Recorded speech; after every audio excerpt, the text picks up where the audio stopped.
Hi, it's me ശ്രുതി രജീഷ്.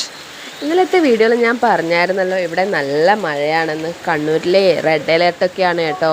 സ്കൂളുകൾക്കൊക്കെ അവധി പ്രഖ്യാപിച്ചിരിക്കുന്ന ടൈമാണേ.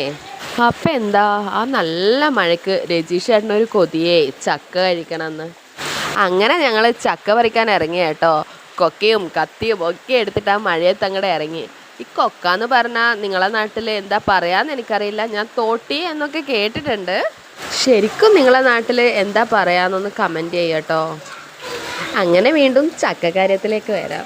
ചക്കയൊക്കെ പറിച്ച് അമ്മ എടുത്ത് പോവാണ് കേട്ടോ, ക്ലീനാക്കാൻ വേണ്ടിയിട്ട്. അതിനിടയ്ക്ക് കുഞ്ഞാറ്റേൻ്റെയൊക്കെ സന്തോഷം കണ്ടോ. നല്ല മഴ പെയ്താൽ നാളെ സ്കൂളിൽ പോണ്ടാന്ന് കളക്ടർ മാമനെ അവധി പ്രഖ്യാപിക്കുന്നു. എന്താ അല്ലേ. വീട്ടിലെ ലൈറ്റ് ഇട്ടത് കണ്ടാൽ വിചാരിക്കും ഇത് വൈകുന്നേരമാണെന്ന്. അല്ല കേട്ടോ, ഇത് രാവിലെയാ. ഒരു 6:30-7 മണി ടൈമാണേ. ചക്ക പറിക്കും വെക്കണം എന്നുള്ളൊരു ഊഹം ഇല്ലാത്തതുകൊണ്ട് ഇഡ്ഡലിയും സാമ്പാറൊക്കെ ആക്കിയിട്ടുണ്ടായിരുന്നു. അങ്ങനെ ചക്കയൊക്കെ ക്ലീനാക്കി കേട്ടോ. ഇത് മൊത്തം മുറിച്ചിട്ട് ഈ കോലത്തിലാക്കിയത് ഞാനും അച്ഛനും അമ്മയും ചേർന്നിട്ടാണേ. ക്ലീൻ ചെയ്യുന്നത് എത്ര ആളായാലും വെക്കുന്നത് അമ്മയാണ്. അമ്മ ചക്ക വെക്കുമ്പോഴുള്ള രുചി വേറെ തന്നെയാണ് കേട്ടോ. അത് കഴിച്ചറിയണം. ഈ ചക്കയുടെ റെസിപ്പി വേണ്ടെങ്കിൽ നിങ്ങൾ കമൻ്റ് ഇട്ടാൽ മതി, ഞാൻ ഒരു ലോങ് വീഡിയോ ആയിട്ട് ചെയ്യാം കേട്ടോ. അങ്ങനെ ഞങ്ങളെ ചക്കയൊക്കെ റെഡിയായി. അടുത്ത വീഡിയോ കാണാം. ബായ്.